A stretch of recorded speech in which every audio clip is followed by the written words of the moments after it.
Hello friends, AJIS academy में आपका स्वागत है। और आज हम रीजनिंग के एक टॉपिक की बात करेंगे जिसका नाम है कोडिंग एंड डिकोडिंग। ये यूपीएससी और एमपीपीएससी के सीसेट एग्ज़ाम्स में इस टॉपिक से प्रश्न ज़रूर बनते हैं। और भी अलग आप एग्ज़ाम्स की तैयारी कर रहे हैं कॉम्पिटिशन्स की, और वहाँ पे आपको रीजनिंग के टॉपिक तैयार करना है तो इससे ज़रूर प्रश्न आते हैं। तो चलिए हम टॉपिक को लेके समझते हैं। सबसे पहले इसके पैटर्न एंड फिर इसके टाइप्स। तो सबसे पहले मैं इसके टाइप्स बता देता हूँ। कोडिंग डिकोडिंग के टाइप्स कौन कौन से होते हैं और किस तरीके से कोडिंग डिकोडिंग सॉल्व की जाती है। तो सबसे पहले आप देख रहे होंगे स्क्रीन पे बोर्ड्स पे एक सिंपल अल्फ़ाबेट शिफ्टिंग है। टाइप फर्स्ट जो होता है सिंपल अल्फ़ाबेट शिफ्टिंग। देखिए सबसे पहले मैं आपको दिखाने के पहले कोडिंग डिकोडिंग जब भी आप कर रहे हो या टॉपिक आपके माइंड में आ रहा हो तो मैं आपको एक टेबल दिखाऊंगा। और ये टेबल आप लोगों ने बुक में भी देखा होगा, आर एस अग्रवाल या अलग बुक्स में, या फिर आपने कभी तैयारी करी होगी तो देखा होगा। ठीक है, ये टेबल मैं आपको दिखा देता हूँ, है ना। इस टेबल पे बेस्ड बहुत इजी हो जाता है कोडिंग एंड डिकोडिंग। ये टेबल में कुछ नई चीज़ तो नहीं है, आपको सभी को लेटर्स पता होते हैं, अल्फ़ाबेट लेटर सभी को पता होते हैं। लेकिन इस टेबल को देखिए आपको कैसे क्या करना है और समझना है। इस टेबल में मैंने एक लाइन बनाई है 13 लाइन तक, है ना। और 13 लाइन में मैंने क्या करा है, ए से लेके तो एम तक एक वन साइडेड लिखे हैं और एम के बाद यहाँ से स्टार्ट करते हुए जेड तक करा है। इस टेबल का बहुत इंपॉर्टेंट रोल होता है क्योंकि कुछ पैटर्न जो मैं पैटर्न आपको अभी बताने वाला हूँ उसमें से कुछ पैटर्न तो इसी पे बेस्ड हैं।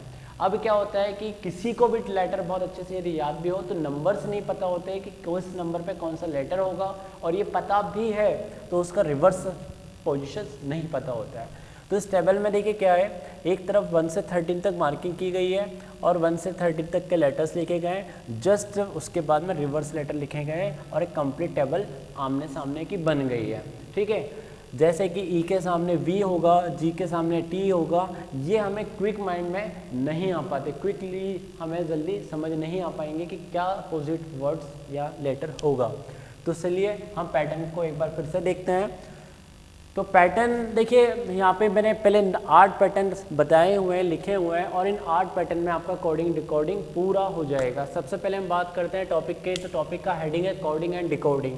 कोडिंग वर्ड्स क्या होता है, पहले तो मैं बात कर लूँ कि कोडिंग है क्या चीज़। देखिए कोड सीधी सी बात भाषा में मैं बात करूं कि कोई टेररिस्ट यदि इंडिया में आता है तो वो अपने आपस में, 2 टेररिस्ट यदि इंडिया में आता है तो वो आपस में एक दूसरे को अपने नाम से नहीं बुलाएंगे, वो किसी नाम को कोड में करके आएंगे। तो ये हो गया कोड, यानी सिंपल सी लैंग्वेज में बात करूँ, किसी तारीख को कुछ करना है, प्लान करना है तो उस तारीख को भी कोड में बात करेंगे, एक दूसरे का नाम भी कोड पे याद करके आएंगे। ठीक है, ये होती है कोड। यदि मेरा नाम सुनील है और मैंने अपने नाम को किसी ABCD या कोड में कर लिया तो ये कोडिंग हो गई। एक्चुअल नाम को किसी और भाषा में हम बदल देते हैं ऐसे टाइप्स में जिसको कोई इसे ना पहचान पाए, वो कोडिंग है। डिकोडिंग के वर्ड्स जो आता है, डिकोडिंग का मीनिंग ये है कि जब कोई हमारी इंटेलिजेंस होगी, ठीक है ना, हमारे जो भी आर्मी सोल्जर या हमारी खुफिया एजेंसीज जो भी होंगी, जब वो उस कोड को जब तोड़ेंगे, जब उस कोड को जब डिकोड करेंगे, वो होता है डिकोडिंग। मतलब कि कोई डेट ऐसी हो जो लेटर्स में हो, ठीक है, किसी डेट को उन्होंने कहा कि लेटर में बना दिया है। अब लेटर से तोड़ के यदि डिकोड करके हम एक्चुअल डेट फाइंड आउट कर लें, वो डिकोडिंग होगी। पता चला किसी का नाम इस कोड में लिखा है JAYP, ठीक है, तो इसका एक्चुअल नाम पता है अमित निकल के यदि आता है तो ये हो गया डिकोडिंग। मतलब एक्चुअल चीज़ फाइंड आउट करना, ये हमारी इंटेलिजेंस का काम होता है। ये सभी कंट्री की इंटेलिजेंस यही करती है, डिकोड करती है। ठीक है, तो हमें कोडिंग डिकोडिंग की इंपॉर्टेंस कैसे होती है, यदि आप किसी गवर्नमेंट एग्जाम की तैयारी कर रहे हो तो सीधा सा मतलब है कि आपका जो होता है रीजनिंग यानी तर्क क्षमता अच्छी होनी चाहिए। आप किसी चीज़ को कोड में बदल सकते हो और कोड को डिकोड कर सकते हो। ठीक है, तो सबसे पहले बात करते हैं सिंपल अल्फ़ाबेट शिफ्टिंग की। इस सिंपल अल्फ़ाबेट शिफ्टिंग में यदि आप प्रश्न करने के लिए जा रहे हो तो आपको वहाँ पे टेबल की ज़रूरत ज़रूर पड़ेगी, बिना टेबल के क्वेश्चंस नहीं होगा। थोड़ा सा मैं बता देता हूँ, हालांकि हम 1 बाय 1 सभी को समझेंगे। सिंपल अल्फ़ाबेट शिफ्टिंग में क्या होगा, कोई लेटर आपको दिया है, अमित दिया है, और अमित को A का उन्होंने B कर दिया, 1 से शिफ्ट कर रहे हैं, 2 से शिफ्ट कर रहे हैं, 3 से, या फिर इंक्रीजिंग ऑर्डर से शिफ्ट कर रहे हैं, या फिर डिक्रीजिंग ऑर्डर से शिफ्ट कर रहे हैं, या फिर अल्टरनेट से शिफ्ट कर रहे हैं। इस तरह से शिफ्ट करने का मतलब होगा सिंपल अल्फ़ाबेट शिफ्टिंग। हम इसको और अच्छे से भी समझेंगे। पहले टाइप्स में बात कर लेता हूँ। दूसरा होगा एनालॉजिकल लेटर्स कोडिंग यानी डायरेक्ट कोडिंग। इसमें क्या होगा, इसमें इसका थोड़ा सा मैं एग्जांपल हल्का सा मैं बता दूं मैं आपको, इसको भी हम डेप्थ में जाके समझेंगे। एनालॉजिकल लेटर कोडिंग में क्या होगा कि आपको डी का वाई गिवन दे रखा होगा कि डी को यदि वाई से रिप्रेजेंट करते हैं, एम को एस से रिप्रेजेंट करते हैं, तो कोई नाम दिया जाएगा, उस नाम का क्या फॉर्म निकल कर आएगा। यहाँ पे एग्जाम्पल में ही आपको बता दिया जाएगा कि डायरेक्ट कोडिंग इनकी क्या है। इंटरचेंजिंग लेटर्स, देखिए इंटरचेंजिंग लेटर्स में भी आपको टेबल्स की रिक्वायर नहीं पड़ेगी, इसमें टेबल की रिक्वायर्स नहीं पड़ेगी, ठीक है, लेकिन टेबल्स की रिक्वायर आपको इसमें पड़ेगी जो मैंने अभी आपको दिखाई गई है। इंटरचेंजिंग में क्या होगा, जो लेटर आपके यदि कोड में दिए हैं वही सारे लेटर आपको जो एक और आपको एग्जाम्पल दिया जाएगा उसी में ही मिलेंगे, इसमें हमें टेबल की कोई रिक्वायरमेंट नहीं होगी। नंबर 4 की हम बात करते हैं रिवर्स लेटर। देखिए रिवर्स लेटर पे आपको फिर टेबल की रिक्वायरमेंट पड़ेगी। रिवर्स लेटर का सीधा सा मतलब है जस्ट अपोजिट, या इसको अपोजिट के नाम से भी हम समझ लेते हैं, लिख लेते हैं, अपोजिट के नाम से होगा अपोजिट लेटर, ठीक है, ये सबसे सही नाम होगा अपोजिट लेटर। अब अपोजिट लेटर जैसे कि देखिए फॉर एग्जांपल मैं आपको, आप टेबल की तरफ आप देखेंगे, जैसे कि किसी का नाम भाई अमित है ना, और उन्होंने लिखा ए का जेड लिखा है, एम का एन लिखा है, आई का उन्होंने आर लिखा है, तो ये है ना, फिर अमित का उन्होंने बोला कि अमित यदि इस तरह से लिखा जाता है तो सुनील किस तरह से लिखा जाएगा। तो अब आपको टेबल की रिक्वायरमेंट पड़ेगी क्योंकि एस के सामने कौन आएगा, एस के सामने आएगा 8। इस प्रकार से ये होता है आपका कौन सा होगा, रिवर्स लेटर या फिर अपोजिट लेटर्स जो आपके बेस्ड होंगे टेबल्स पे। नंबर 5 आता है बेस्ड ऑन नंबर पोजिशन। इसमें क्या होगा, इसमें भी आपके टेबल की रिक्वायरमेंट पड़ेगी। इसमें किसी का नाम, इसमें जैसे जय है ना, बेस्ट है ना, जय, मैं आपको कैप्स में लिख के दिखाता हूँ, स्मॉल में नहीं आते, जय ये किसी का नाम है और वहाँ पे उन्होंने लिखा है कि 10, 1 और 9, यदि जय को 1019 बोला जाता है, ठीक है, तो राम को क्या बोला जाएगा, ठीक है ना। तो आपको ऐसे क्वेश्चंस में क्या होगा, ये देखिए जे का क्या होगा आपका 10 है ना, तो उन्होंने कहा है कि जे का 1019 है, तो राम का नंबर क्या होगा। तो इस प्रकार आपको टेबल की रिक्वायरमेंट पड़ेगी जिसमें नंबर पर बेस्ड क्वेश्चंस होगा। नेक्स्ट में हम बात करते हैं डिजिट और सिंबल। इसमें आपको फिर टेबल की रिक्वायरमेंट नहीं पड़ेगी, ये आपको डायरेक्ट दिया जाएगा कोई डिजिट, जैसे कि उन्होंने बोला है कि जे का स्टार है, ए का हैश है और ए का @ है, ठीक है ना। इस प्रकार आपको डायरेक्ट कोई सिंबल दिया जाएगा और इस सिंबल से फिर आपको ऐसे अलग अलग ए से जेड तक पहले बता चुके होंगे और फिर कोई एक नाम बताना होगा, तो वहाँ पे आपको देख कर करना है गिवन एग्जाम्पल को, कोई रिक्वायरमेंट नहीं होगी आपके टेबल की। नंबर 7 पे हम बात करते हैं वर्ड सब्स्टिट्यूशंस। देखिए वैसे तो ये टॉपिक ये अलग है, वर्ड सब्स्टिट्यूशंस। इस टॉपिक के एक एग्जाम्पल मैं बता देता हूँ कैसे होता है। यदि लाल को पीला कहा जाए, पीले को सफ़ेद कहा जाए, सफ़ेद को काला कहा जाए, काले को नीला कहा जाए, तो पक्षी कहाँ उड़ेंगे। अब पक्षी कहाँ उड़ते हैं, आसमान में उड़ते हैं, तो फिर हमें देखना होगा नीला किसको कहा गया है, तो नीला यहाँ पे किसी को नहीं कहा गया है। इस प्रकार से वर्ड सब्स्टिट्यूशन में क्या होता है, किस पर डिपेंडेंसी बनती जाती है, ठीक है ना। तो ये वो क्वेश्चन है जिसको हमने कोडिंग डिकोडिंग में ही काउंट कर लिया है। नंबर 8 आता है डिकोडिंग मैसेज वर्ड्स और सिम्बॉल। देखिए यहाँ पे क्या करना होता है, यहाँ पे ये जनरली इस जो नंबर 8 पे हेडिंग है, इस हेडिंग से रिलेटेड क्वेश्चंस बैंक में आते हैं और ये चाइनीज़ भाषा में आपने कोई देखी होगी, चा ची ला पू को आप बोला जाता है, इस प्रकार कोई वर्ड्स दिया जाता है, तो हम देखेंगे तो ये उस प्रकार के टाइप्स होंगे। तो चलिए सबसे पहले हम समझते हैं सिंपल अल्फ़ाबेट शिफ्टिंग। तो सिंपल अल्फ़ाबेट शिफ्टिंग में हम एक क्वेश्चंस लेते हैं और उसमें बेस्ड हम कहानी को समझते हैं। तो सिंपल अल्फ़ाबेट में आपका पहला दिया गया है कि हेल्प, HEALTH। उन्होंने कहा है कि हेल्थ को यदि GSKZDG कहा जाता है, ये क्वेश्चन है ना, क्वेश्चन फर्स्ट है।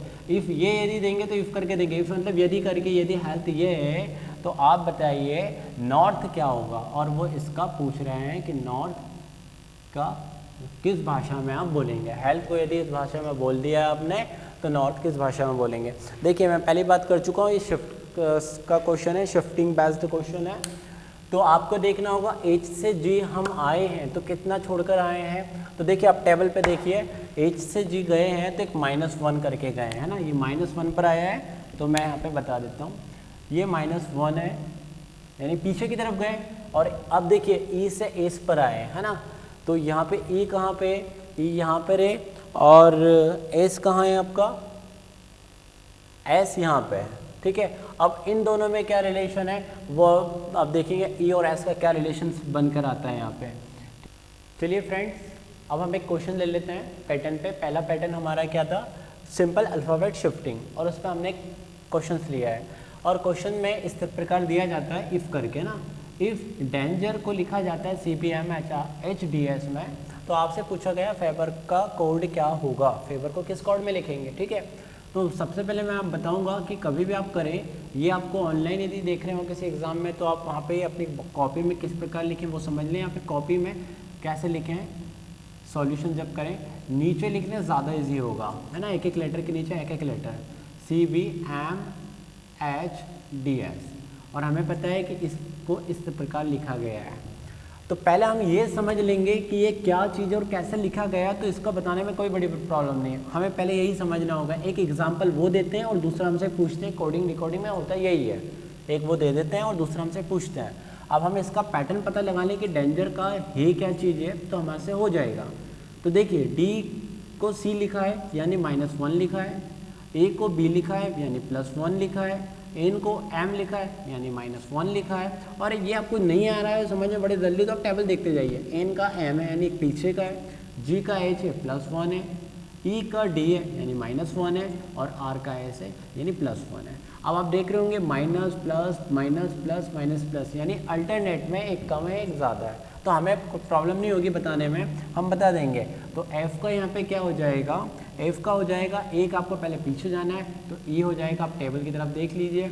अब A के लिए हमें बाद में जाना है, B होगा, ठीक है। यानी हमें ये तो पता है माइनस प्लस है ना, माइनस प्लस, और ये भी 1 1 1 का ही शिफ्ट है सारा, है ना, ये भले ही नहीं लिखने की ज़रूरत है, आप पैटर्न समझ चुके हो।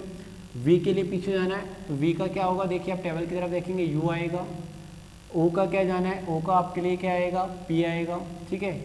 और U का क्या आएगा, वहाँ पे U का आप देखेंगे आपके सामने यहाँ पे माइनस में जाना है T आएगा, और R के लिए आगे की तरफ जाएंगे तो क्या आएगा, S आएगा।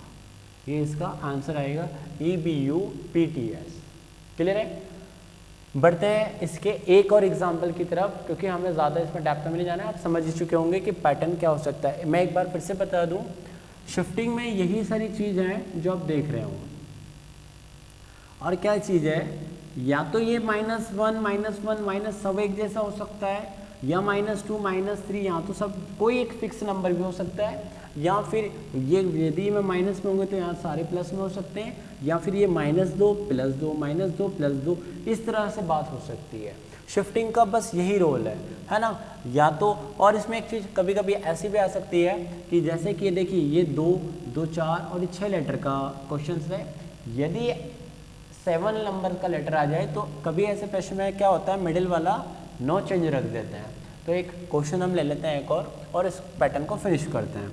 तो एक नेक्स्ट क्वेश्चन लेते हैं इसी पैटर्न पे, और इस पैटर्न में दिया गया है, एक क्वेश्चन में दिया गया है रस्टिकेट, RUSTIKATE,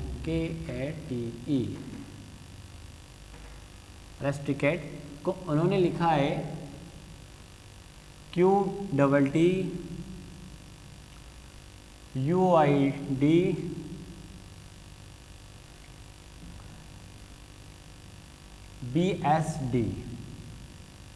ठीक है। और हमसे क्या पूछना है, स्टैटिस्टिक,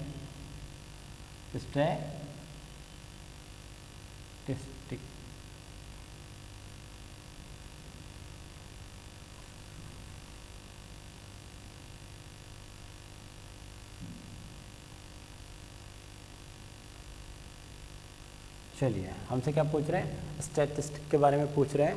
तो अब हम इसकी समझ लेते हैं। तो इसमें हमें पहले क्या समझना होगा, ये प्रॉब्लम, बड़ी प्रॉब्लम ये नहीं कि हम इसका नहीं कर पाएंगे, प्रॉब्लम हमें ये है कि हम पहले ये समझ लें, ये तो हो जाएगा और ये मैं आप पे ही छोड़ूंगा कि आप इसको कर लेंगे, ठीक है। हमें समझना है ये पैटर्न। अब इस पैटर्न में देखिए, आप देखिए R का उन्होंने Q लिखा है, और R का Q क्या हो है, -1 है। U का T क्या है, आप देखेंगे वहाँ पे ये भी -1 है, ठीक है, U से पीछे की तरफ आ रहे हैं, और यहाँ पे R से भी पीछे की तरफ आए थे, S से ये आए हैं आगे की तरफ, यहाँ पे आगे की तरफ आ गए हैं, ठीक है, और T से यहाँ पे U आए हैं, तो यानी यहाँ पे भी +1 आए, -2 +2, और I का तो 9 चेंज रखा तो यहाँ पे 9 चेंज, ठीक है। C से D पे आए तो यानी कि यहाँ पे +1 आए, A से B आए +1 आए, T से S आए -1 आए, E से D -1 आए।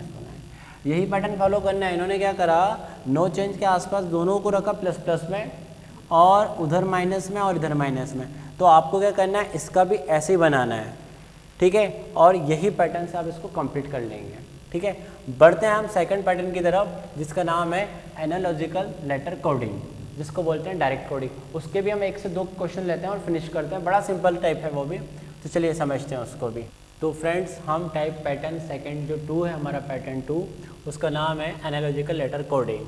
और इस पे जो क्वेश्चन आता है वो कैसा होता है मैं बता देता हूँ। देखिए, यदि ऐसा क्वेश्चन है, ऐसा कोई दिया गया है आपको, तो इस पर आपको टेबल्स की कोई रिक्वायरमेंट नहीं पड़ेगी, माने कोडिंग रिकॉर्डिंग्स के नंबर्स की, उनके पोजीशंस की कोई ज़रूरत नहीं होगी। इसमें क्या होगा, आपको है ना, ऐसे क्वेश्चंस में आपको ये एग्जाम्पल दे रखा है उन्होंने गिवन में, और आपसे पूछ ले रहे हैं, तो आपका आंसर जो है इसी में छुपा है। कैसे? क्योंकि देखो यहाँ पे है ना, हर वर्ड्स का मीनिंग उन्होंने डायरेक्ट कोडिंग, मतलब एम के लिए क्यों बोला जाएगा ये आपको समझना है, आई के लिए आर रिप्रेजेंट कर दिया उन्होंने, ई के लिए उन्होंने एस, इस प्रकार है ना, हर एक लेटर का ये एक नाम है। साउंड के लिए है ना, एस का ए है, ओ का बी का, ओ यदि कहीं पे आता है तो आप बी नाम से बोलोगे। तो बहुत सिंपल है, हमें रीडर्स के बारे में बताना है। तो आप ये चेक कर लो, आर को वहाँ पे किस नाम से बोला गया है, तो आर को वहाँ पे बोला गया है टी नाम से, तो यहाँ पे क्या आ जाएगा, आर का टी आ जाएगा, ठीक है, आर को टी नाम से बोला गया है। अब यहाँ पे देखिए ई है, ई वहाँ पे किस नाम से बोला गया, एस, तो ई का आ जाएगा एस। ए को किस नाम से बोला गया है, ए को आप देख लीजिए, ए सेकंड लास्ट में, वहाँ पे बी है। डी को किस नाम से बोला गया है, डी इसमें से निकालेंगे क्योंकि 2 एग्जाम्पल दे रखे हैं आपको, तो डी का है डी, डी को डी बोला गया है। अब ई के लिए हम देख चुके हैं, ई का तो एस आ ही गया, आर के लिए देखिए आर का टी बोला गया, एस, एस को ढूंढिए, एस कहाँ है, एस फर्स्ट है, और यहाँ पे एस का ए बोला गया, ये इसका आंसर है। तो एक एक एग्जाम्पल हम लेंगे और समझ लेंगे, बस यही हमें एग्जाम्पल बहुत सिंपल होगा। डायरेक्ट कोडिंग का से नाम से जाना जाता है इसको, और इसमें आपको जो एग्जाम्पल है उसी में आपका आंसर छुपा होता है, उसी से ढूंढकर ही आपको लिखना होता है। बढ़ते हैं हम थर्ड पैटर्न की तरफ। तो थर्ड पैटर्न का नाम है, आप देखेंगे थर्ड पैटर्न का नाम है यहाँ पे इंटरचेंजिंग लेटर्स। अब इंटरचेंजिंग लेटर्स जो है, ये भी, इसमें भी आपको कोई रिक्वायरमेंट नहीं है टेबल्स का, है ना, कोई रिक्वायरमेंट नहीं टेबल्स का। इसमें क्या होता है, इसी में भी, इसके क्वेश्चंस में भी आंसर छुपा होता है। चलिए वो समझ लेते हैं वो कैसा होता है। तो हमारा कौन सा है, टाइप थर्ड, जिसका हेडिंग है इंटरचेंजिंग लेटर्स। तो इसका एक एग्जांपल ले लेते हैं। जैसे कि आपको बोला गया है ड्यूरेशंस, एक एग्जांपल ले लेते हैं इसका, और उन्होंने बोला है ड्यूरेशन, और ड्यूरेशंस के बारे में उन्होंने कहा है कि ड्यूरेशन को यदि ऐसा लिखा जाता है UDARITINO,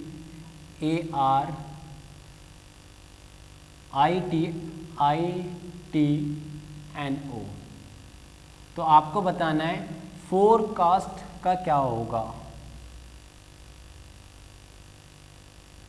तो देखिए इसमें भी टेबल का कोई रिक्वायरमेंट नहीं होगा, आपको ये इफ़ करके एक एग्जांपल दे दिया है उन्होंने, मतलब ये क्वेश्चंस है, क्वेश्चंस में आपको ये इफ़ करके इतना यहाँ से यहाँ तक दिया जाएगा वहाँ पर, और आपसे पूछा जाएगा इसका कोड क्या होगा, है ना। तो हमें पहले हम इसका डिकोड करेंगे। तो इसी में देखिए क्या होता है, आप एग्ज़ाम में समझेंगे कैसे, कौन से टाइप्स का क्या है, ये भी एक प्रश्न बनता है कि आप समझेंगे कैसे कि मैं इतने सारे पैटर्न पढ़ा। यदि ड्यूरेशंस का यदि कोड इस तरह से दिया गया है और सारे लेटर आपको इसी में मिल जाते हैं, तो आप ये समझ लेना कि ये जो है ये इंटरचेंजिंग वाला है, यानी इनके प्लस इंटरचेंजिंग हुए, इनको कोडिंग्स हमें टेबल से नहीं जाना है। तो देखिए यहाँ पे इन्होंने क्या कर रखा है, ये 2 2 और 2 इस तरह से इन्होंने पहले समझ लिया है, और यहाँ पे 2 2 में ब्रेक करके रखा हुआ है। U को इधर ले आए, D को इधर भेज दिया, A को इधर ले आए, R को इधर भेज दिया, I को इधर ले आए, T को इधर भेज दिया, N को इधर ले आए, O को इधर भेज दिया। मतलब पोजीशंस चेंज कर रहे हैं, लेटर्स वही हैं, बस इन्होंने उनके प्लेसेस को इधर उधर कर दिया है, ठीक है। बस प्लेसेस का पैटर्न समझना है कि कैसे शिफ्ट किया है, जिसका नाम क्या है, शिफ्टिंग। ऐसा नहीं है कि 1 2 3 से शिफ्ट है, शिफ्ट नहीं है, ये इंटरचेंज है, प्लेसेस का इंटरचेंज है। तो हमें एफ इसका भी लिख लेंगे, है ना, ओ को यहाँ लिख देंगे, एफ को यहाँ, ई को यहाँ लिख देंगे, आर को यहाँ, ए को यहाँ लिख देंगे, सी को यहाँ, एस को बाद में लिखेंगे, पहले टी को यहाँ। तो ये इसका आंसर होगा, ठीक है। अब इसमें भी एक और तरीका मैं बता देता हूँ, एक ऐसा भी प्रश्न बन जाता है कि ये देखिए 2 2 2 यानी इवन नंबर्स पे, सम नंबर पे, यानी 8 लेटर्स पे, कभी 9 लेटर्स पे आ जाएगा। तो ऐसे पोजीशन में आप पैटर्न समझ लीजिए, जनरली वो मिडिल वाले को कॉमन रख देते हैं। और अच्छा, ऐसे क्वेश्चंस में क्या होता है, मिडिल से 4 इधर आ जाते हैं, 4 उधर आ जाते हैं। तो हम ऐसा भी एक एग्जाम्पल ले लेते हैं और समझ लेते हैं। तो देखिए ऐसा एक एग्जाम्पल हम ले लेते हैं। तो फ्रेंड हम एक और एग्जाम्पल पे बढ़ते हैं, और ये भी है हमारा इंटरचेंजिंग लेटर्स पर, है ना। इंटरचेंजिंग लेटर्स के एक और एग्जाम्पल को हम देख लेते हैं कि क्या पोजीशंस हो सकती है चेंजेस होने की। तो देखिए आप यहाँ पे दिया है जुडिशियल को इस कोड में लिखा गया है, तो आपको बताना है इसका, ठीक है। तो इसमें ज़रा देख लेते हैं हम कि क्या निकल कर आएगा। तो फ्रेंड्स देखते हैं हम इसमें क्या लिया है उन्होंने, जे का यू डी, पहले तो काउंट कर लीजिए 4 एंड 4, ठीक है। पहले सबसे पहले ये देखेंगे आप, 4 इधर है, 4 इधर है। फिर देखते हैं कोई 9 डिजिट वाला तो है नहीं लेटर से, तो कैसे चेंज करें इन्होंने।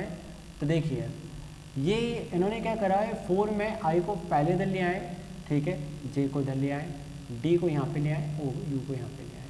तो इन चारों में भी यही करा है। तो बहुत सिंपल हो जाएगा, आप 4 4 में इस तरह ब्रेक कर दें, पहले ये यहाँ आ जाएगा, ये यहाँ आ जाएगा, और इसकी पोजीशन यहाँ पे, इसकी पोजीशन यहाँ पे। मैं नहीं लिख रहा हूँ नाम, आप लिख लेंगे। ये यहाँ पे आएगा, ये यहाँ पे आ जाएगा, यहाँ पे आ जाएगा, और ये यहाँ पे आ जाएगा। तो ये 4 हमारे ये बन जाएंगे, 4 हमारे ये बन जाएंगे, और ये हमारा आंसर होगा।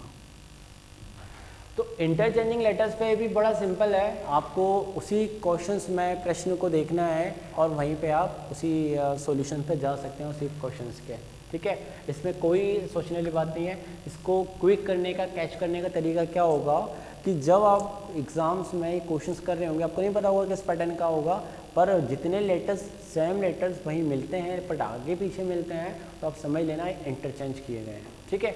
बढ़ते हैं हम नेक्स्ट पैटर्न पे, जिसका नाम है रिवर्स लेटर और अपोजिट लेटर, जिसको हम एक और नाम से जानते हैं, अपोजिट लेटर कहना सही होगा, रिवर्स लेटर।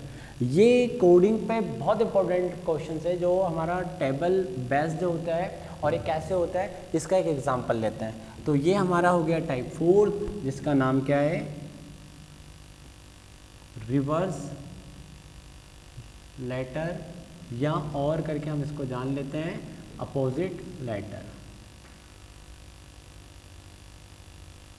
ठीक है। तो देखेंगे आप इसमें एक इनका क्वेश्चन ले लेते हैं, एक एग्जांपल ले लेते हैं। और यहाँ पे एग्जांपल में हम ले लेते हैं कि दिया गया है बीट, और इस बीट को उन्होंने कहा है कि YV ZZ। यदि बीट को YV ZZ कहा जाता है तो आपको ये बताना है कि ये क्या होगा, इसका कोड क्या होगा। अब हम इसको कैसे समझें कि किस पैटर्न का, वहाँ पे तो हमें सारे पैटर्न 1 बाय 1 तो हमें करेंगे नहीं, हम देख लेंगे ये इंटरचेंजिंग नहीं है, ठीक है। अब है ना, आप सबसे पहले जाते हैं शिफ्टिंग वाले पे, तो B का Y से इतना लंबा कनेक्शन नहीं हो सकता है, लेकिन माइनस में तो हो सकता है, बट माइनस में कोई एक पैटर्न मिल रहा है 3 और यहाँ पे 2 या 4 या ऐसा कुछ सेम मिलता है, तो समझ में आता है शिफ्टिंग पे होगा, अदरवाइज ये नहीं हो सकता है, ठीक है, ये समझ चुके हो। तो फिर आपकी कहानी में क्या होगा, आप तुरंत देख लो, हमारा टेबल बेस्ड तो नहीं है, तो ज़रा देखेंगे B के सामने, वहाँ पे आप टेबल पे देखिए क्या है, Y देख रहे होंगे, ठीक है। E के सामने वहाँ पे क्या है, E के सामने वहाँ पे V है, ये दिख रहा होगा आपको। A के सामने वहाँ पे क्या है, Z है, और T के सामने Z है। तो बहुत सिंपल हो जाएगा, हमें इतना दिमाग ही नहीं लगाना है, फटाफट कर लेंगे, हम 2 को पहचान लेंगे, ठीक है, हम बाकी को नहीं चेक करेंगे। तो M का क्या लिख देंगे हम N, I का क्या हो जाएगा वहाँ पे R, L का वहाँ पे क्या हो जाएगा O, एंड D का वहाँ से क्या हो जाएगा W, और ये इसका आंसर होगा, तो पैटर्न जो अभी हमने देखा टाइप 4, उसका नाम है रिवर्स लेटर, उसका नाम है अपोजिट्स लेटर, और ये पूरा टेबल बेस्ड होता है। इसमें आपको क्या करना होता है कि आप या तो इधर के जो लेटर्स होंगे आप इस साइड के जस्ट अपोजिट मिरर लेटर्स के नाम से भी जाना जाता है, मिरर टाइप्स के नाम से भी जाना जाता है, जस्ट सामने वाले, ठीक है। तो इसका नेक्स्ट एग्जाम्पल लेने से कोई सेंस नहीं है, आप समझ ही चुके होंगे हमें करना क्या है इसमें, ठीक है। हम बढ़ते हैं नेक्स्ट पैटर्न की तरफ जिसका नाम है डिजिट सिंबल कोडिंग। और ये पैटर्न से समझ में आता है कि किसी वर्ड्स में रखे लेटर्स को डिजिट से या सिंबल से रिप्रेजेंट किया गया होगा, तो आपको वैसा ही बताना है, ठीक है। तो इसका भी कोई लेना देना नहीं है आपकी टेबल से। तो चलिए हम इसका एक एग्जांपल ले लेते हैं और समझते हैं टाइप 5 को, जिसका नाम है डिजिट और सिंबल पैटर्न। तो फ्रेंड्स बढ़ते हैं टाइप 5 पे, पैटर्न 5 पर, जिसका नाम है डिजिट और सिंबल पैटर्न, ठीक है। तो इस पैटर्न में ज़रा इसका पहले हमने एग्जांपल लिया है, मीन को लिखा गया है $5 7 ठीक है, और इसको लिखा गया है इस तरह से, आप देख रहे होंगे $93.5। तो आपसे इसका पूछा गया है क्या होगा। ये भी देखा जाए तो डायरेक्ट कोडिंग ही है, कोडिंग डायरेक्ट ही है, बस सिंबल का नाम दे दिया और कुछ नहीं है कहानी में। तो ठीक है, इसमें कुछ नहीं है करना, हम एम देख लेंगे। एम को क्या बोला गया है $, ओ को क्या बोला गया है, तो आप यहाँ से लिख दीजिए 3। ए यहाँ पर है यानी क्या है उसका मतलब 7, और एन का मतलब क्या है यहाँ पे स्टार। ये आंसर है, ठीक है। सेकेंड एग्जांपल एक और ले लेते हैं इसका। रेट को लिखा गया है, ये कोड में RIP का लिखा गया है, सिंबल्स में आपको डियर का बताना है। तो डी देख लो कहाँ है, डी यहाँ पे यानी डी का $, ठीक है। ई का क्या है, ई यहाँ पे यानी कैप्सूल ऑफ। ए का क्या है, ए यहाँ पे यानी हैश, और आर कहाँ है, आर यहाँ पे यानी आर का परसेंटेज। ये कोड में है। और देखो रेड आप समझ ही नहीं पाओगे, किसी का नाम रेड होगा तो वो इस कोड में लेके आ जाएंगे, कोई इस कोड में लेके आ जाएगा और डियर को इस कोड में बोलेंगे। तो ये पैटर्न है जिसका नाम था डिजिट या सिंबल पे। बहुत सिंपल है, इस पर ज़्यादा प्रश्न हम नहीं करेंगे, हम बढ़ेंगे नेक्स्ट पैटर्न की तरफ में। चलिए ठीक, नेक्स्ट पैटर्न आपका आता है वर्ड सब्स्टिट्यूशंस। तो वर्ड सब्स्टिट्यूशंस में मैं आपको पहले ही बता चुका हूँ कैसे प्रश्न होते हैं। प्रश्न मैं ना भी लिखूँ तो मैं आपको डायरेक्ट ही बता देता हूँ कि सीधा सा प्रश्न ये आता है कि यदि पीले को काला कहा जाए, पीले को काला कहा जाए, काले को हरा कहा जाए, हरे को लाल कहा जाए और लाल को सफ़ेद कहा जाए, ठीक है। तो और आपसे आप पूछते हैं कि ब्लड का कलर कौन सा होगा। क्या पूछ रहे हैं, ब्लड का कलर कौन सा होगा। तो ब्लड का कलर हमें पता है रेड होता है, तो आप प्रश्न में जाइए और प्रश्न में जाकर ये ढूंढिए कि रेड को उन्होंने क्या कहा है। तो रेड को उन्होंने क्या कहा है कि लाल को सफ़ेद कहा जाए, तो आप बोलेंगे ब्लड का कलर सफ़ेद होगा। आप एक्चुअली क्वेश्चन पे ना चले जाएं कि नहीं ब्लड का कलर वाइट रेड ही होता है तो हम रेड इसका आंसर लिखेंगे, नहीं। ये आपका वर्ड सब्स्टिट्यूशंस है, यानी सब्स्टिट्यूट हो रहा है एक दूसरे पर। तो वहाँ पे लाल को सफ़ेद के नाम से बोला गया है, तो इसका आंसर आएगा वाइट, ठीक है। एक और प्रश्न कर लेता हूँ मैं, इस पर बता देता हूँ। आपसे कहा गया है, जैसे कि आपको पता है कि आसमान में जो होता है उसका कलर नीला होता है और पक्षी वहाँ उड़ते हैं आसमान में। प्रश्न आपसे किया गया है सफ़ेद को काला, काले को हरा, हरे को नीला, नीले को लाल कहा गया है, तो पक्षी कहाँ उड़ेंगे। अब आपको पता है पक्षी कहाँ उड़ते हैं, आसमान में उड़ते हैं, ये आपको सोचना पड़ेगा। पक्षी आसमान में उड़ते हैं तो कलर आसमान का नीला होता है और नीले को यहाँ पे क्या कहा गया है, लाल। तो इसका आंसर होगा लाल। इस तरह से आपको समझना है, ठीक है। इस पर हम ले लेते हैं कुछ वर्ड्स में लिख कर भी मैं आपको बता देता हूँ क्वेश्चंस को, तो वो भी आप देख लें। फ्रेंड्स, अब कोडिंग और डिकोडिंग का जो मेन पॉइंट है या फिर लास्ट पॉइंट है, डिकोडिंग मैसेज वर्ड्स कोड्स। ये हेडिंग क्या है, इस हेडिंग के अंदर के क्वेश्चन आप समझ लेते हैं। चाइनीज़ कोडिंग में कोई कोड्स दिए होंगे इस प्रकार, उसका एक्चुअल मीनिंग दिया होगा, जैसे जाना दा मीनिंग ये लिखा गया व्हाट डू वांट। ना पा का मतलब होता है दे वांट फूड। का हो नी का मतलब है यहाँ पे लिखा गया फूड एंड वाटर।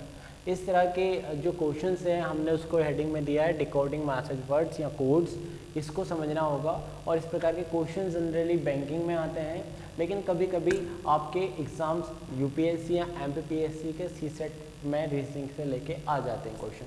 तो चलिए समझते हैं। तो यहाँ पे इसमें पूछा गया है कि आप वांट का मतलब बता दीजिए क्या होगा, या एंड का मतलब क्या होगा। यहाँ पे पूछा गया होता है ये मतलब कि वाटर का ये जो चाइनीज़ कोड है इसमें कौन सा अक्षर है जो वाटर को रिप्रेजेंट कर रहा है, डे को कौन सा जो है वर्ड वो रिप्रेजेंट कर रहा है। तो चलिए इसको समझते हैं। बहुत ही सिंपल होता है कोडिंग डिकोडिंग में। देखिए ये सिंपल भी बहुत है, बहुत सबसे ईजी यही चीज़ पड़ती है। तो इसमें क्या है, जैसे कि हमें ना वॉट का मतलब बताना है कि क्या होगा, है ना। तो इसमें समझना होगा कि देखिए इन दोनों तीनों लाइनों में कोई ऐसा वर्ड्स जो कॉमन है, तो कोई कॉमन दिख रहा है क्या? मुझे यहाँ से लेके यहाँ तक कोई कॉमन नहीं दिख रहा है। इन दोनों लाइन में कोई कॉमन दिख रहा है? हाँ, इनमें दिख रहा है। वांट किस किस में दिख रहा है? इसमें दिख रहा है और इसमें दिख रहा है। वांट इन दोनों में कॉमन दिख रहा है। तो इन दोनों लाइनों में कॉमन क्या दिख रहा है? इन दोनों लाइनों में आप कॉमन देखेंगे तो आपको एन ए दिख रहा है कॉमन। तो वांट का मतलब क्या हो जाएगा? N A. ठीक है। अब आपसे कुछ और पूछ लिया जाए, देखिए वांट का मतलब एन ए हो गया। अब आपसे ये पूछ लिया जाए कि यू का मतलब क्या है।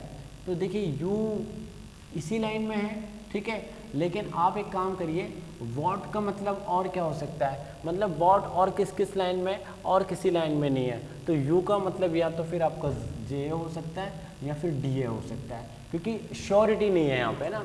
लेकिन अब आपसे पूछा जाए कि फूड का मतलब क्या होगा, तो इन दोनों लाइनों में फूड है, इन दोनों में, तो इन दोनों में कॉमन क्या है, तो इन दोनों में हम देखते हैं तो इन दोनों में के कॉमन है। तो फूड इक्वल टू क्या होगा?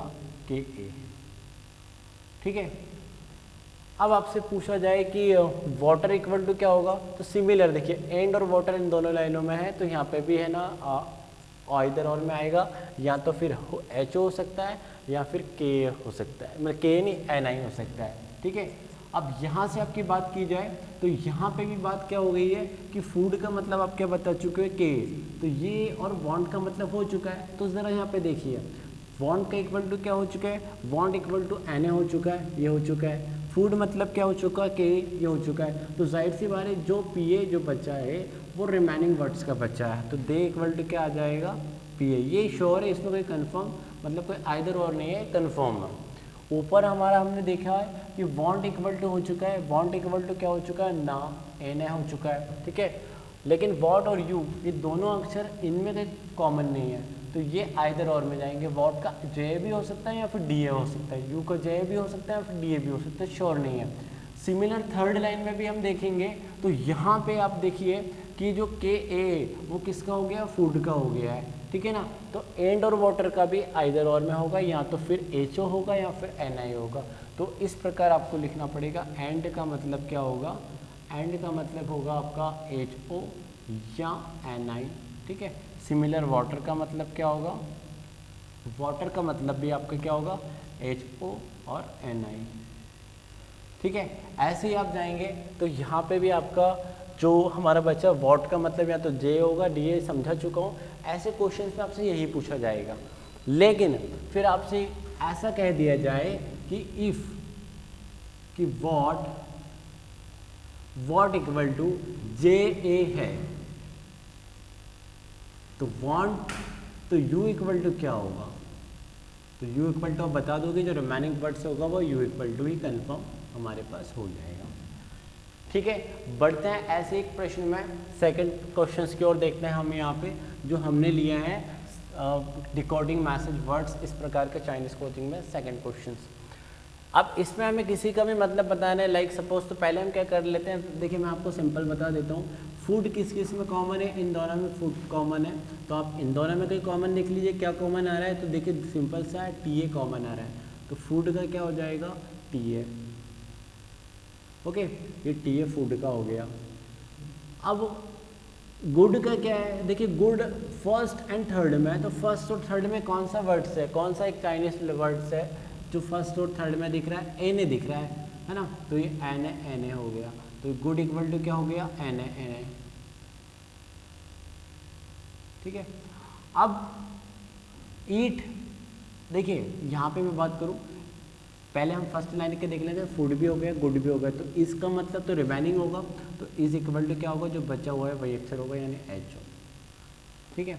और हम सेकंड लाइन की बात आते हैं, तो सेकंड लाइन में देखिए अब क्या, ईट ना तो नीचे है ना ऊपर है, रेगुलरली ना तो नीचे ना ऊपर है, तो यहाँ पे भी आइदर और में आएगा, यानी ईट ऐसे भी हो सकता है या फिर एल भी हो सकता है। सिमिलर कीप का मतलब या तो डी ए भी हो सकता है, फिर जे भी हो सकता है, या फिर हेल्थ का मतलब भी डी ए हो सकता है, या फिर जे भी हो सकता है। तो ये प्रश्न आपसे वहाँ पे बन सकता है। यहाँ पे भी आपसे कोई कंडीशन दे देंगे कि कीप इक्वल टू, यदि जे है तो आप बताइए हेल्थ इक्वल टू क्या होगा, तो हेल्थ इक्वल टू आपके बता सकते हैं डी ए श्योर कन्फर्म होगा, ठीक है।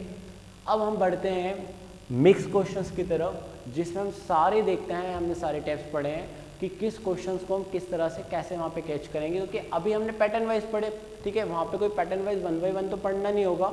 अब हम देखते हैं क्वेश्चन को कैसे समझेंगे वहाँ पे और किस तरीके से वहाँ पे करेंगे बिना ज़्यादा समय लिए हुए।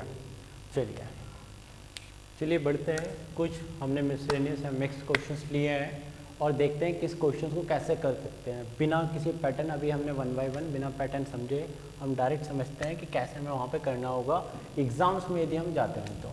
अब देखिए फॉरगेट, ये क्वेश्चन दिया होगा, ये पूरा सब इफ करके दिया है कि यह इस तरह से लिखा जाता है, तो ये क्या होगा, फॉरगेट को इस कोड में लिखा जाता है तो डॉक्टर किस कोड में लिखा जाएगा। तो देखिए सबसे पहले मैंने आपको बताया था वहाँ पे एक होता है कि आपका टेबल बेस आप बना सकते हैं, एक और कई क्वेश्चंस में कोडिंग डिकोडिंग में बिना कोड टेबल्स के भी बनता है। तो हमें वहाँ पे एक एग्ज़ाम में टेबल्स तो बहुत कम समय में बना के रखी लेनी है, क्योंकि ज़रूरी नहीं है कि हर क्वेश्चन टेबल पे ना हो और हर क्वेश्चन टेबल पे हो, ठीक है। तो हम पहले रफली एक टेबल बना लेंगे जिसमें 13 लाइन्स होती है। एक बार फिर से आप देखिए कैसे आपको बनाना है, 3 4 5 6 7 8 9 10 11 12 13, और क्या करना है, यहाँ से ऐसे स्टार्ट करते हुए चलना है एम तक,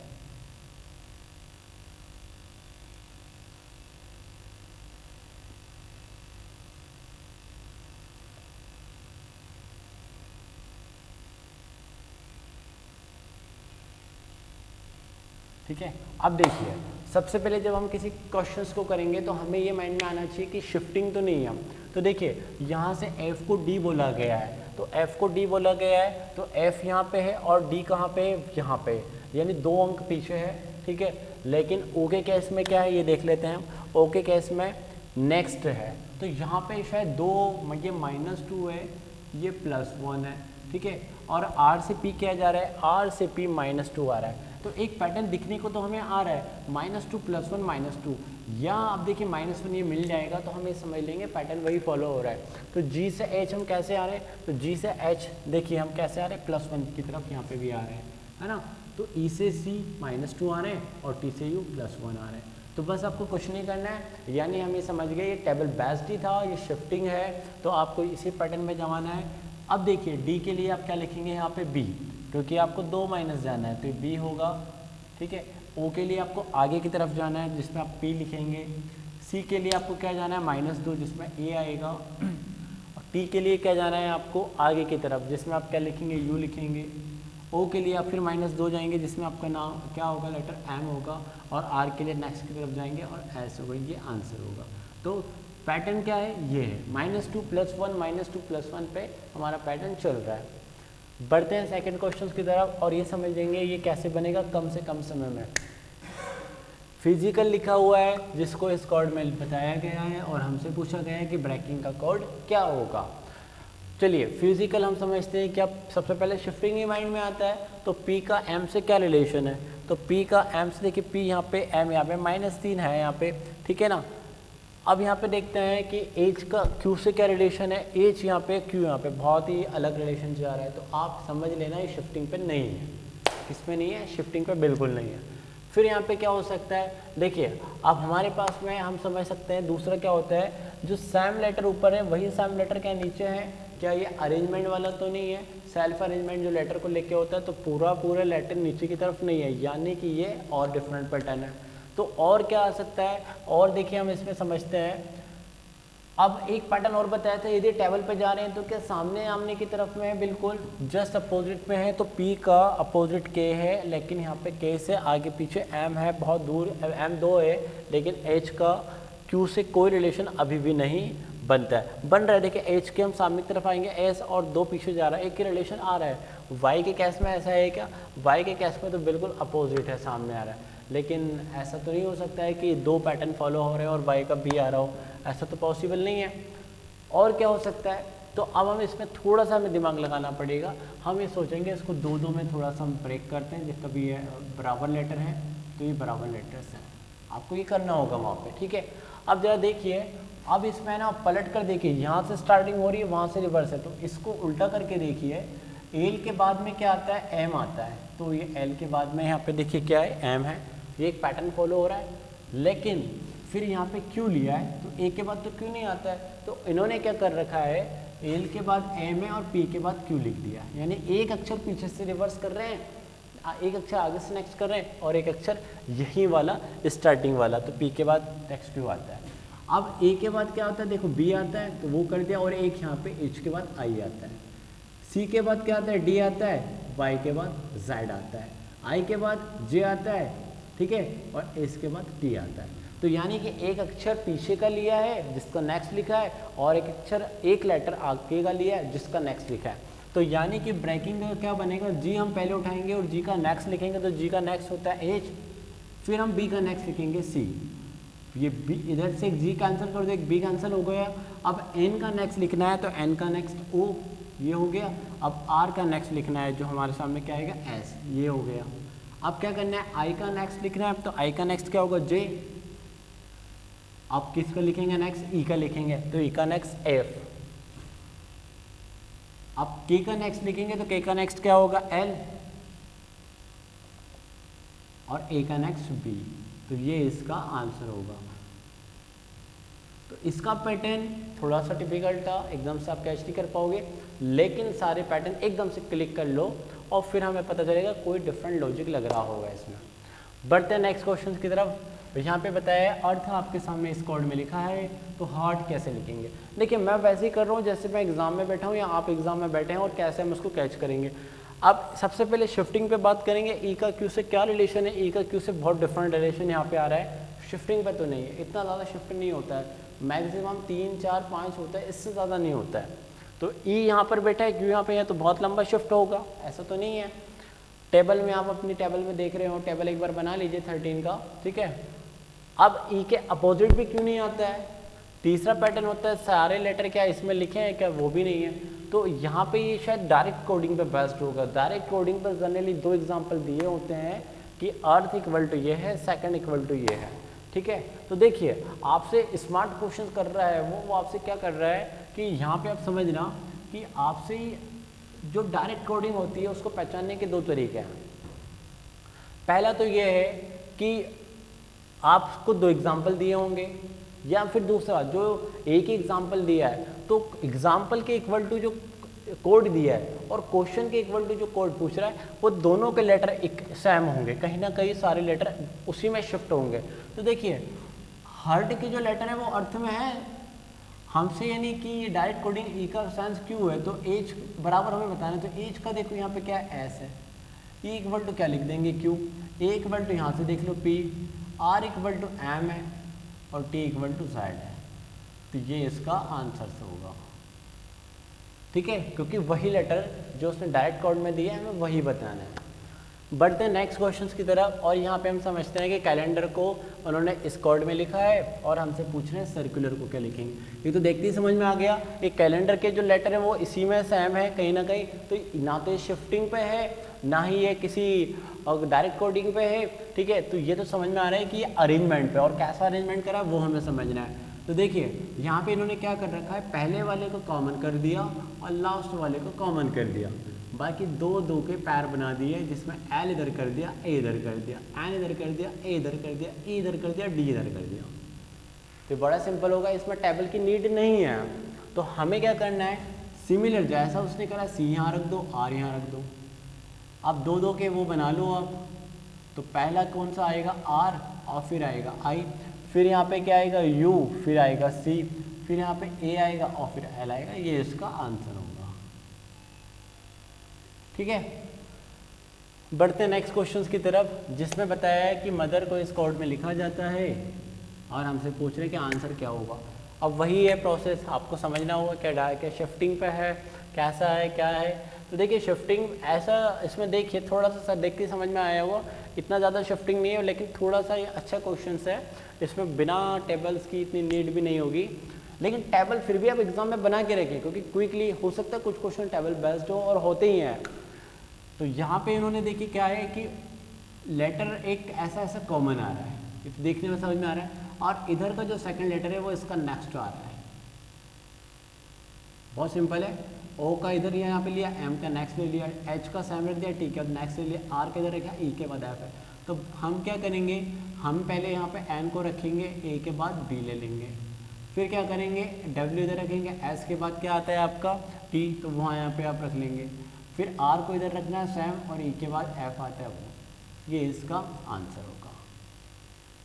ठीक है, तो अभी हमने 5 क्वेश्चन देखे बिना किसी पैटर्न के, कि हम एक सीक्वेंस जो पैटर्न कर रहे थे, हम डायरेक्ट एग्जाम में कैसे बैठेंगे और कैसे हम इसको कैच करेंगे, उसी प्रकार से हम इसको समझ रहे हैं। बढ़ते हैं नेक्स्ट और क्वेश्चन की तरफ, क्या उसमें पैटर्न होगा देखते हैं हम उसको अभी।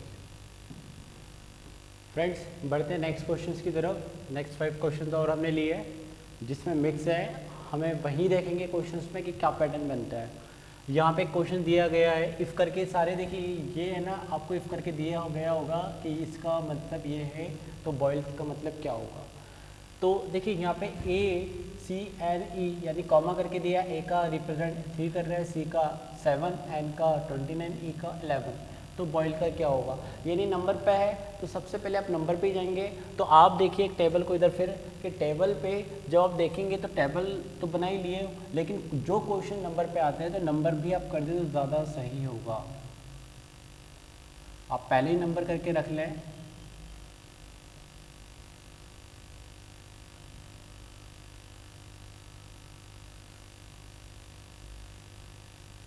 तो नंबर में आपको पता चल जाएगा कि कौन से नंबर पे कौन सा लेटर पड़ता है। ये तो फिर पता ही होगा कि 26 लेटर होते हैं, लेकिन रैंडमली अचानकली मैं पूछ लूँ कि 11 पे क्या है, तो एकदम से क्लिक नहीं हो पाता है कि 11 पे कौन सा नंबर है, 17 पे कौन सा होगा, एकदम से मैं भी नहीं बता पाऊँगा कि 17 पे कौन सा होगा, फिर पढ़ना पड़ेगा।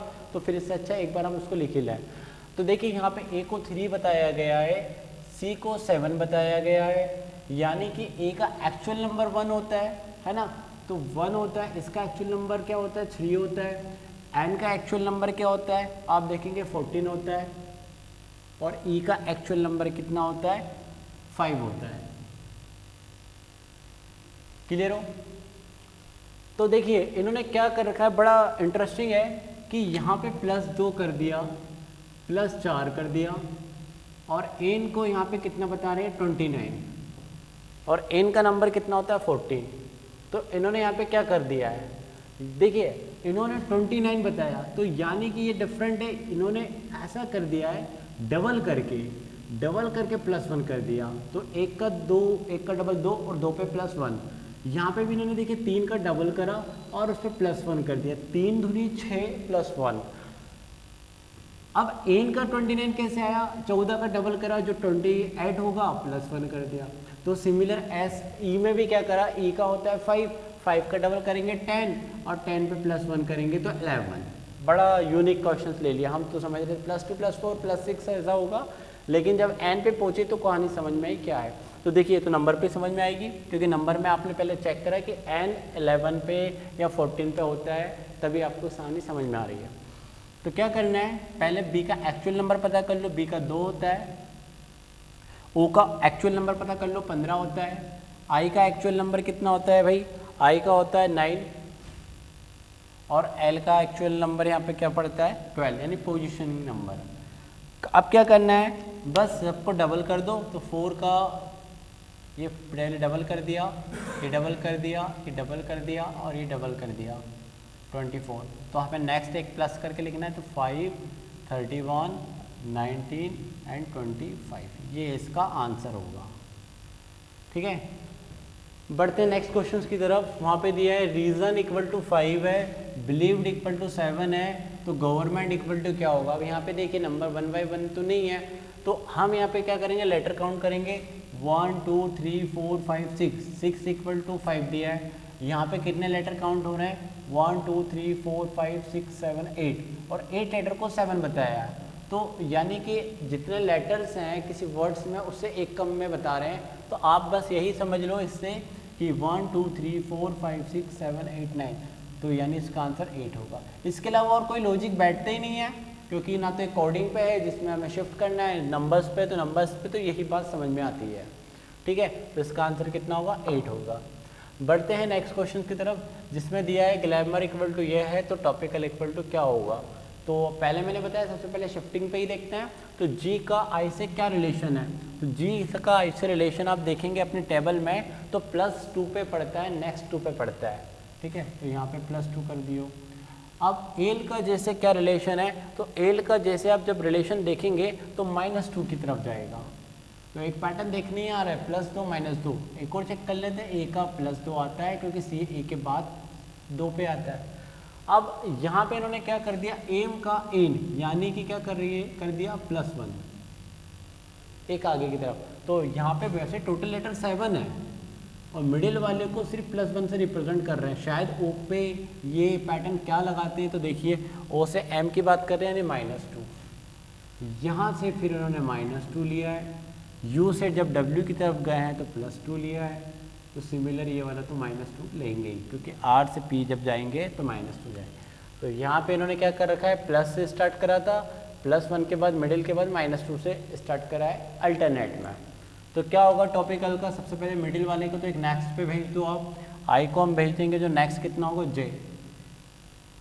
अब टी का आगे की तरफ 2 की तरफ जाना है तो टी का नेक्स्ट होगा वी, ओ के लिए पीछे की तरफ जाना है एम, और पी के लिए आगे की तरफ जाना है जो क्या होगा आर। इधर आ जाइए, तो इधर जब हम आएंगे तो सी में पीछे की तरफ जाना है, क्योंकि यहाँ पे पीछे की तरफ गए थे मिडिल वाले से, तो ए होगा, ए के आगे की तरफ जाना है, और एल पे फिर वापस पीछे की तरफ जाना है जो क्या होगा जे। ये इसका आंसर बनेगा। ठीक है, बढ़ते हैं नेक्स्ट क्वेश्चन की तरफ, और यहाँ पे दिया है डिजायरेबल का कोड ये दिया है, तो आपको बताना है डायमेंशंस क्या होगा। अब यहाँ पे शिफ्टिंग पे सबसे पहले हम शिफ्टिंग पे ही देखते हैं। तो शिफ्टिंग पे डी का जी से जैसे रिलेशंस क्या है, देखिए बहुत आगे है, बहुत आगे है। वहाँ पे टेबल में देखेंगे तो इतना आगे नहीं दिया होता है, कभी भी +2 +3 तक ही दिया होता है, इतना आगे तो नहीं दिया होता है। क्या और दूसरा पैटर्न निकल के आ सकता है, क्या वही के वही लेटर सेम नीचे हैं, नहीं, अरेंजमेंट वाला तो नहीं है ये, क्योंकि सेम सारे लेटर नीचे, अरेंजमेंट में आगे पीछे नहीं है, लेटर ही दूसरा है। तो लेटर ही दूसरा है तो कैसे हैं, देखते हैं। सबसे पहले हम डिफरेंट जब उसमें जाते हैं डिफरेंट पैटर्न में, तो हम क्या करेंगे, लेटर काउंट करेंगे। तो ये 4 और इधर 4, तो क्या पैटर्न बन रहा है, ऐसा कुछ पैटर्न तो नहीं बन रहा है 2 2 को नेक्स्ट करके लिखा हो। तो 2 में तो देखिए ई का जैसे कोई रिलेशन नहीं, बट 4 में देखते हैं। तो 4 में आ रहा है आई के बाद जे आता है, डी के बाद ये आते कि इधर के भी 4 आप ब्रेक कर लीजिए, इधर के भी 4, डी के बाद ये आता है, एस के बाद टी आता है, ई के बाद एफ आता है, और आर के बाद क्यू। नहीं, मिडिल वाला नेक्स्ट रखा है इन्होंने, नहीं मिडिल वाला, हाँ यस, मिडिल वाला इन्होंने क्या रखा है, नेक्स्ट नहीं रख के प्रीवियस रखा है, ये पीछे की तरफ रखा है। और यहाँ पे नेक्स्ट ए का बी, जैसे डी का ई आ रहे थे, ई का एफ आए, पी का सी आए, एल का एम आए। तो आप समझ ही गए होंगे कि क्या करना है। आर का जैसे क्यू गए थे तो आपको मिडिल वाला जो है उसके पहले आपको लेकर आना पड़ेगा, ये 4 इधर रख लो, 4 इधर रख लो, एन के लिए पहले आप एम लिख लें, और यहाँ पे ई का आएगा, यहाँ पे डी के लिए आएगा, यहाँ पे एम के लिए आएगा, यहाँ पे आई के लिए आएगा। सिमिलर पे एन वाला वर्ड्स, एस वाला वर्ड्स, ओ वाला वर्ड्स, आई वाला वर्ड्स। तो क्या होगा, ई का यहाँ पे क्या होगा, एफ होगा, एम के लिए क्या होगा, एन होगा, आई के लिए जे, और डी के लिए ई।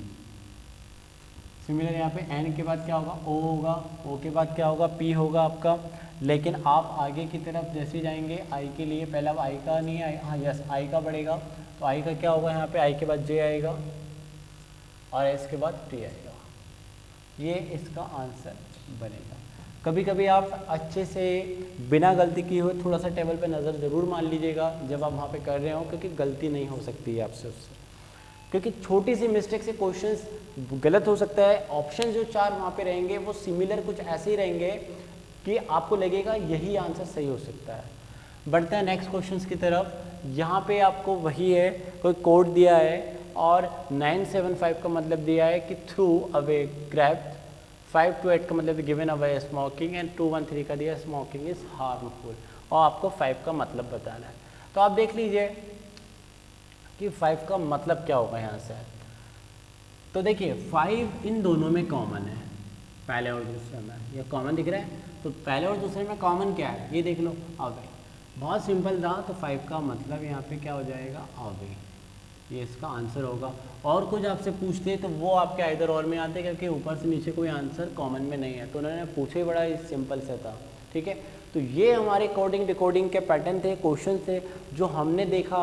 हमने 2 स्केट सेशंस को एक कंबाइंड करके आपने देखा है अभी, ठीक है। हमने सारी तरफ के पैटर्न को देखा, किस तरह से हम इसको कर सकते हैं। सबसे पहले आप टेबल बना लीजिए, टेबल बनाने के बाद उस पर नंबरिंग भी कर दीजिए, जिससे आपका क्वेश्चन ईजी हो जाएगा करने में। थैंक यू गाइस, आपको ये सेशन अच्छा लगा होगा कोडिंग डिकोडिंग का। आप इसको ज़रूर लाइक करें एंड शेयर ज़रूर करें।